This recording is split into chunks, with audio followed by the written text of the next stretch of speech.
Ante tantos millones de pobres que hay en México y habiendo subido los costos de los productos básicos de 30 a 40% y habiendo también todavía gente en pobreza extrema, de pronto superar la pobreza no es algo así como una misión imposible.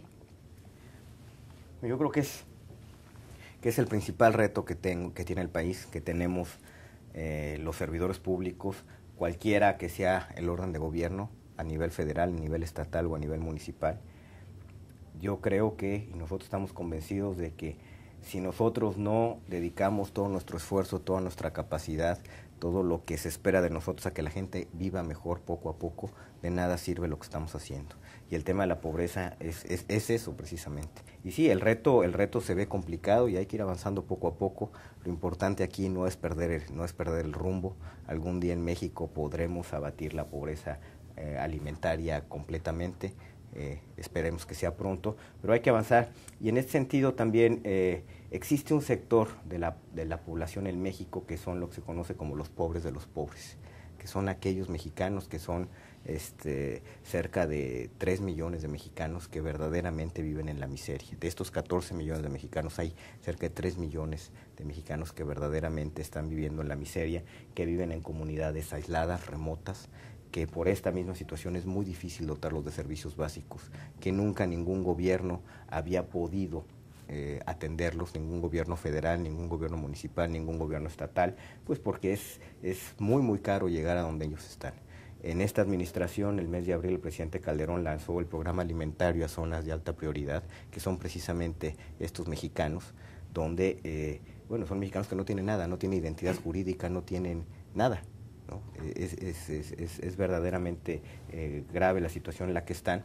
Afortunadamente empezamos con este programa, hemos avanzado bastante bien, tenemos cerca de 200,000 familias ya registradas en el programa, esperemos que el año que entra podamos registrar otras 200,000 familias, y el programa consiste básicamente en una transferencia económica para que puedan comprar comida, y se le pide a cambio a las familias que reciben estos apoyos que vayan a prácticas o atiendan prácticas de mejoramiento de sus prácticas alimentarias, prácticas sanitarias, prácticas de higiene, que empiecen un poco a conocer cómo pueden hacer rendir mejor el dinero, cómo pueden mejorar las condiciones de vida dentro de sus viviendas. En fin, es un proceso que va avanzando poco a poco.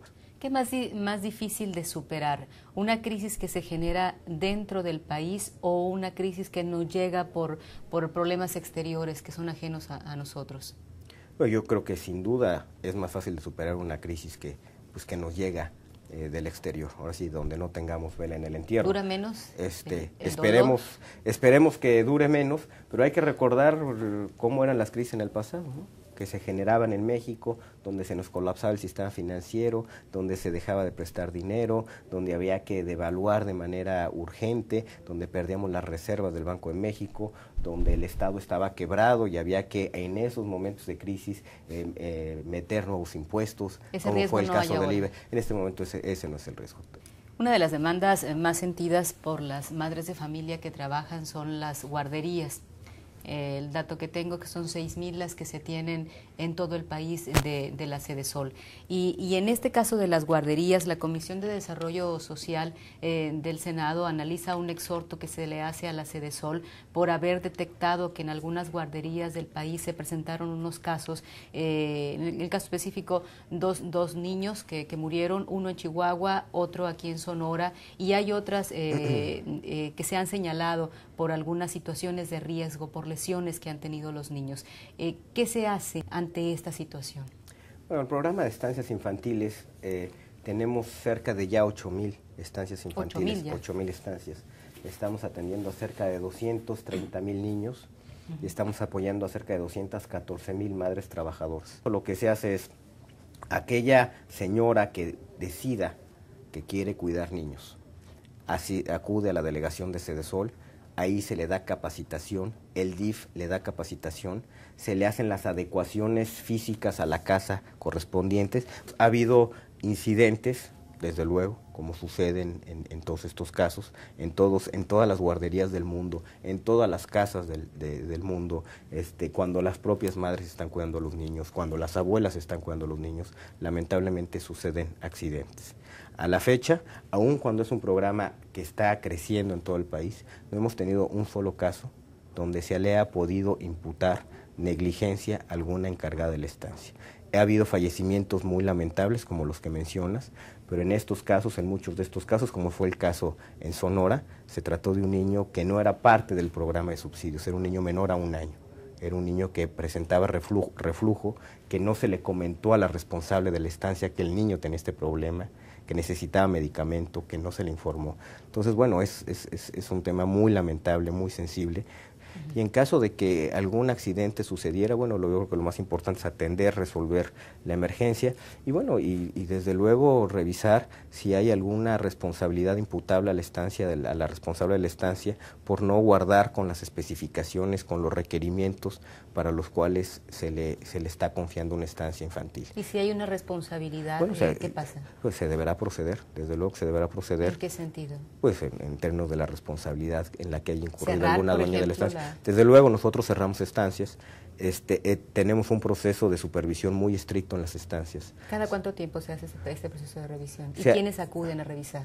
Las revisiones son cerca de cada 3 meses, revisa el DIF, y eso es cuando se detecta que hay alguna situación de riesgo para los niños, el cierre es inmediato. ¿No hay alguna guardería que se haya cerrado en el país por haberse encontrado alguna anomalía? No, sí se cierran guarderías por anomalías. Sí, se han dado casos. Efectivamente, lo que sí hay que señalar es que no se han cerrado, se han cerrado de manera preventiva, afortunadamente. Por hacer algunos arreglos ahí. Exacto, ¿no? Que se detecta que hay algún riesgo, que las escaleras no están como debían de haber quedado, entonces de inmediato se cierra la estancia, se hace la adecuación y se prevé si se puede volver a abrir o no la estancia. El presidente Felipe Calderón se acaba de referir al año electoral que se acerca y él menciona que las campañas electorales son a final de cuentas, decía el presidente, el espacio donde se marcan los contrastes y las diferencias. Ante ese próximo proceso electoral, ¿cómo se va a hacer para que todo el trabajo realizado por parte, sobre todo de la Secretaría de Desarrollo Social, no se le dé no se le vea un tinte partidista? Yo creo que es una pregunta muy válida, es una pregunta que está en el aire en todo el país va a haber elecciones para renovar el Congreso Federal, y lo que nosotros hemos hecho y lo que estamos haciendo es, primero, sujetarnos en estricto apego a lo que la norma mandata. La norma, el diseño institucional del control de los programas de política pública en México también ha venido avanzando.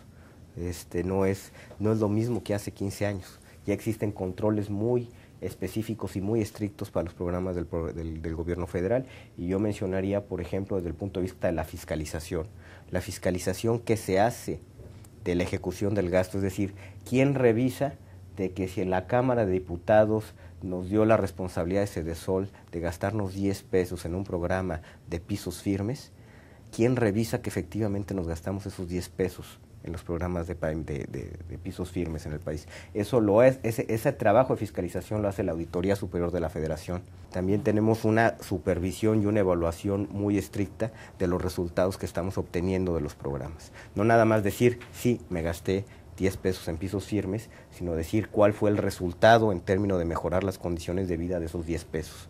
Y ahí es cuando se evalúan los programas de política pública. La evaluación de los programas de política pública es responsabilidad del Coneval, la Comisión Nacional de Evaluación de la Política Social, que es una instancia que, si bien depende del Poder Ejecutivo, está formado por académicos, probablemente los mejores del país. Asimismo, existen con mucha precisión responsabilidades administrativas y penales a todos aquellos servidores públicos que hagan mal uso de los recursos. Entonces, yo creo que es bastante integral la previsión que se está haciendo. De manera adicional, nos estamos acercando al Instituto Federal Electoral, nos estamos acercando a Transparencia